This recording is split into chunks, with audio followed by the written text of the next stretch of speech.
بسم اللہ الرحمن الرحیم۔ حضرت جابر بن عبداللہ رضی اللہ تعالی عنہما نے بیان کیا کہ رسول اللہ صلی اللہ علیہ وسلم ہمیں اپنے تمام معاملات میں استخارہ کرنے کی اسی طرح تعلیم دیتے تھے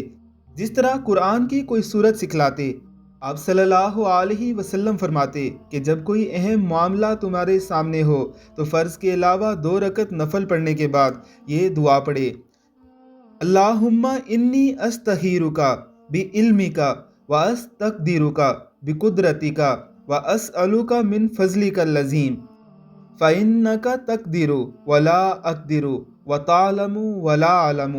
وانت علام الغیوب اللہم ان کنت تعلم ان ھذا الامر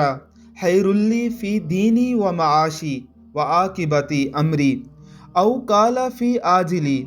امری وآجلہ فاقدرہ لی فإن كنت تعلم ان ھذا الامر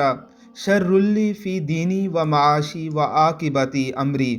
او قال فی عاجل امری وآجلہ فاصرفہ عنی واصرفنی عنہ واقدر لی الخیر حیث کان ثم ارزقنی بہ۔ میرے اللہ، میں تجھ سے تیرے علم کی بدولت خیر طلب کرتا ہوں، تیری قدرت کی بدولت تجھ سے طاقت مانگتا ہوں، تیرے فضل عظیم کا طلبگار ہوں کہ قدرت تو ہی رکھتا ہے، مجھے کوئی قدرت نہیں، علم تجھ ہی کو ہے، میں کچھ نہیں جانتا،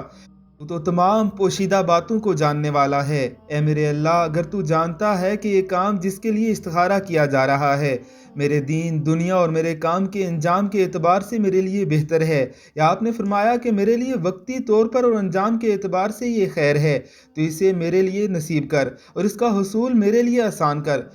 اس میں مجھے برکت عطا کر۔ اگر تو جانتا ہے کہ یہ کام میرے دین دنیا اور میرے کام کے انجام کے اعتبار سے برا ہے، یا آپ صلی اللہ علیہ وسلم نے کہا کہ میرے معاملے میں وقتی طور پر اور انجام کے اعتبار سے برا ہے، تو اسے مجھ سے ہٹا دے، مجھے بھی اسے ہٹا دے، پھر میرے لیے خیر مقدر فرما دے جہاں بھی وہ ہو، اور اس سے میرا دل کو مطمئن کر دے۔ آپ صلی اللہ علیہ وسلم نے فرمایا، اس کام کی جگہ اسی کام کا نام لے،